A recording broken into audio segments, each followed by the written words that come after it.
It's the Phoenix, Arizona weather discussion. This is for Wednesday, the 17th of July. I'm Michael Groff. We continue with rather hot temperatures. Yes, above average and getting warmer as we head toward the weekend. Monsoon moisture around with some widely scattered showers and thunderstorms over the higher terrain, becoming more scattered as we get closer to the weekend. And we will see a few storms here in the lower deserts, but the chances for rain here in Phoenix, not particularly great. At least not until we get later into the weekend, and then next week looking rather active, and the possibility of some strong and severe storms at some point down the line as well. We'll talk about that and everything else as we dive on in and discuss. First, the almanac from yesterday, 109 degrees the afternoon high, 89 the morning low, 107 and 85 are the averages for this time of year. And as we take a peek outside right now here at 10:57 a.m., got those fluffy clouds, those cumulus out there right now, and we're sitting at 99 degrees at Sky Harbor. Still kind of sticky, dew point at 61, humidity 29%, a wind from the west-northwest at 8, and the barometer is steady. The upper-level weather pattern across the nation right now, still a trough over the Great Lakes heading toward the northeast. We've got a ridge out here across the southwest, and that ridge has been very slowly sliding to the west and taking a position across northern Arizona and Utah. So the flow aloft around here is weak east-southeasterly, but for the most part, the ridge is kind of right on top of us. It is a strengthening ridge. And so temperatures are going to warm up, and chances for storms here in the lower deserts are just not that great. Of course, we will see those widely scattered storms over the higher terrain. We'll talk about that in more specifics here in just a moment. The watch warning map, of course, heat, a big story for parts of the east, the mid-south, and out here in the west. All right, we've got an excessive heat watch in effect for much of Maricopa County, including Greater Phoenix, and that is from 10 a.m. on Friday through 8 p.m. Saturday. And I do believe the National Weather Service will upgrade that eventually to an excessive heat warning, and that extends through much of northwest Arizona and southern Nevada, including the Las Vegas Valley. And excessive heat watches and heat warnings up across the Pacific Northwest. Oh, you better believe it's going to get toasty up there again as we head toward this weekend and into early next week, as that ridge we've been talking about continues to position itself further to the north and west. Convective outlook for today, we've got the standard slight risk of severe storms, and we do have a severe thunderstorm watch in that slight risk area too, from around Washington, D.C., up to Baltimore, Philadelphia, New York City, Hartford, Boston. The broader severe weather risk really extends from parts of Tennessee all the way up to Maine, as well as over parts of the Plain States. Here in Arizona, most of the state in the green. Now, thunderstorms conceptually are possible even here in south central Arizona today, but the risk really small. A pop-up storm, yes, but any sort of organized or widespread storms, we're not expecting that here over the south central deserts today. Precipitation outlook, this is valid through Wednesday morning of next week. Rain amounts in Phoenix not looking that great here, generally about 1/10 of an inch of that, but 1 to 2 inch plus across the rim country, eastern Arizona, the southeastern part of the state. So what's going on with this weather pattern? Why this odd distribution of rainfall? We'll talk about that in more detail as we get to the models. Take a look. This is the GFS. It is the 12Z running. It's valid at 5 o'clock this afternoon. We continue with that trough heading toward the northeastern United States. Showers, thunderstorms, some strong storms there. Our ridge here in the southwest, which was centered over New Mexico yesterday, continues to slide slowly to the west, taking a position across northern Arizona and Utah today. The flow aloft weekly out of the east and southeast. What it means for us down at the surface for the rest of the day today with that strengthening ridge. Mostly sunny to partly cloudy and widely scattered to scattered showers and thunderstorms over northern Arizona. And a few storms making it into the southern deserts maybe this afternoon and this evening. But we've kept the rain chances actually out of the forecast for today and tonight, because even though there could be some gusty winds and blowing dust, I think that's probably the main threat for many storms this afternoon and tonight. Even that threat is pretty low.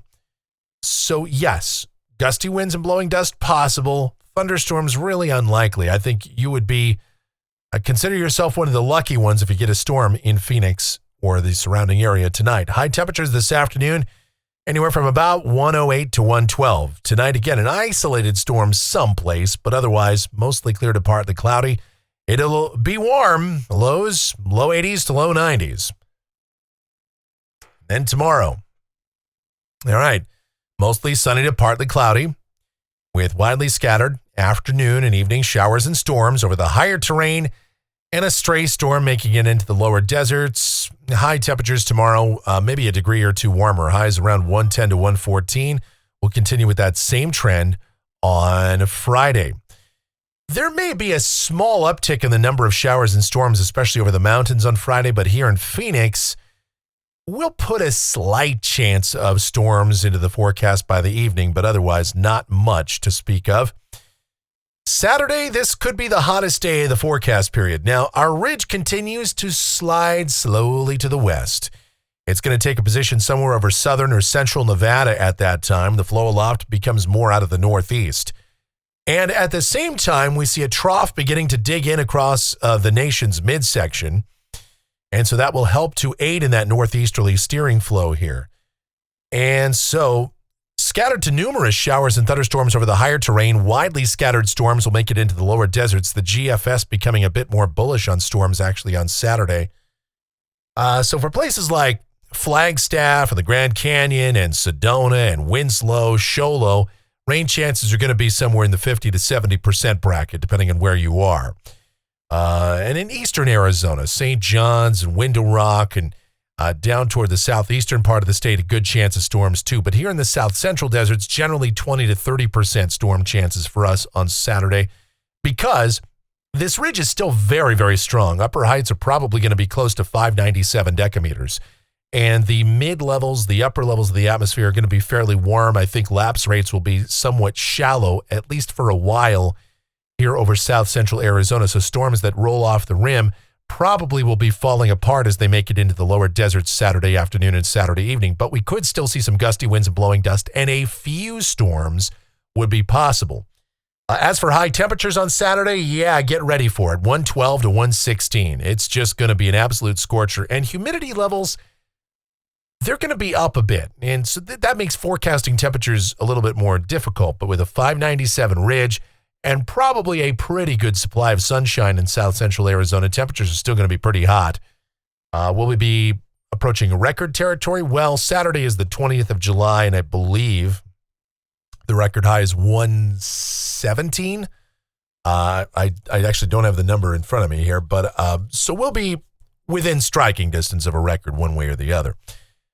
Now on Sunday, rain chances probably pick up a bit. Our trough continues to sit over the nation's heartland, and a piece of energy or two may break off from that and get caught up in our ridge, and the flow aloft will continue to accelerate out of the northeast. A bit of cooler air aloft may start to make its way in here as well, and so we'll see numerous showers and thunderstorms over the higher terrain on Sunday, and scattered showers and storms making their way toward the lower deserts. I think a slight uptick in the number of storms will be likely here on Sunday. High temperatures are still going to be toasty, though. I expect we'll be at or above 110 degrees. Let's go to Monday, and again, numerous showers and storms over the higher terrain, scattered mainly afternoon and evening showers and storms here in the lower deserts.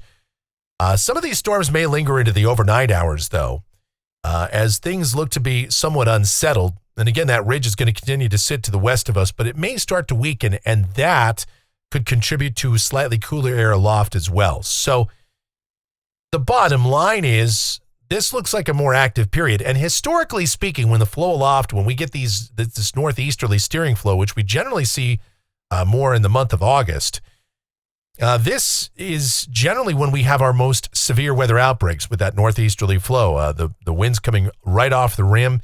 The tallest thunderstorms, the best convection, the deeper convection comes on into the lower deserts, and we get those very, very strong, as those storms kind of accelerate in here, we get those very strong winds, and generally not a good blowing dust setup. We just get the strong winds and then some very good rainfall sometimes in that kind of a setup. So we'll see. I do anticipate that we will have a day or two with severe storms possible here in the lower deserts Sunday, Monday, maybe into Tuesday. And each day temperatures will creep back a little bit, and I think we'll see an increase in clouds too. Partly, maybe even mostly cloudy sky at times. And temperatures, right now we have forecast highs somewhere 106 to 111. We may need to trim those back even further depending on the coverage of showers and storms. Now, here's a week from today. This is Wednesday, the 24th. And the ridge continues to sit somewhere generally over Nevada. More of a northeasterly flow continues and troughing over the nation's midsection. There's another trough or upper low that's sitting over British Columbia. And again, if that's right, it sure looks like we would still have at least scattered afternoon and evening showers and storms around here, and temperatures to remain at or above average, depending on cloud cover and storm coverage. Now, as we go out 10 days, this is Friday the 26th. Forecast uncertainty is kind of getting really off the charts here. A bit of a chaotic pattern. We have a pretty broad trough up there, pretty pronounced trough across Western Canada and the Pacific Northwest, and kind of actually extending down here toward the Southwest. Our ridge is way out there over the Eastern Pacific. And we've got kind of a disorganized trough or upper low or negative height anomalies over the nation's midsection too. So while the flow aloft would be probably more west or southwesterly, it is possible we could still see some showers and storms here, as we'd have cooler air aloft, a bit of a more chaotic flow pattern, so that could continue showers and storms, although not a traditional setup by any means. But this could also really be the beginning of a good drying trend too. The thing is, we've seen so many different looks given by the GFS out here toward the end of next week. There is just no way we can latch onto any one scenario. So at this point, we'll probably just continue with a low-grade monsoon forecast out through much of next week. Looking at rainfall for Phoenix off the GFS Ensemble forecast uncertainty, plenty here. All right, the control member is kind of out of control. It's way up at about 1 3/4 inches, almost 2 inches. The Ensemble mean is close to about 3/4 inch, closing in on 1 inch. The European Ensemble, again, it's night and day between these two. I don't think I've ever seen such a prolonged difference in the Ensemble output. The GFS continues with at or above average rain. I mean, certainly almost 2 inches on the control member. That would be way above average.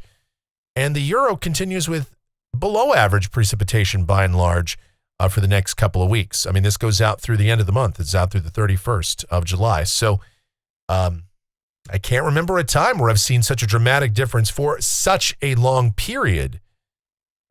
So that's very interesting. But obviously, and people ask, well, why are these models, why are individual ensemble members different? Why are the two global ensembles, the main global ensembles, why are they so different? Well, and again, it's because each individual member has its own physics parameters, its own initialization parameters, its own algorithms that it uses to draw these conclusions. And, each one of these, is set up completely differently. They have different biases. They have different variables that they take into account and weigh in different fashions. So that's why you get such different outputs. And then over the years, they try to refine these to, better for better performance. And certainly models have come a long way. Okay, they certainly are a lot better than they used to be. Even from the time I started doing these weather videos, now 7 years ago almost, or 8 years, almost 8 years now, the models have certainly gotten better even in that time. But they're still just models, and especially here in the monsoon, I mean, these things, even the high resolution guidance, it's a tool to use, but it is by no means ever going to be 100% accurate.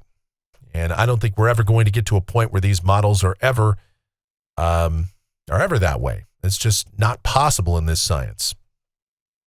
All right, looking at temperatures off the national blend of models. Now, I will say, even here, temperature guidance, if you look at the difference between the Euro and the GFS, there's quite a difference. The NBM has been trending maybe a couple of degrees hotter than what some of these temperatures have actually been realized of late. But still, I do expect temperatures to remain mostly above average on any given day. But as we get into early next week, it is possible we could see a day or two with high temperatures well below what is shown here. And that is going to do it for the Phoenix, Arizona weather discussion for today. My next video is due back here tomorrow morning. Should you happen to enjoy these videos, then be sure to subscribe, like, share, click that notification bell, leave those comments, questions, and suggestions.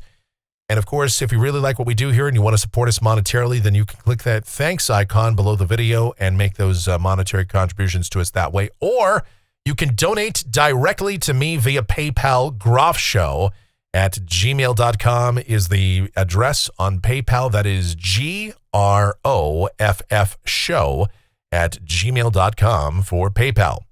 The executive producer of the Phoenix, Arizona weather discussion is my one and only, the sweetest of all time, the Asian sensation and proprietor of sweetchildaz.com.org and the Facebook page of the same name, Sweet Child Arizona. Talking about my Michelle. Check her out. Her website, all of her stuff, everything Michelle related.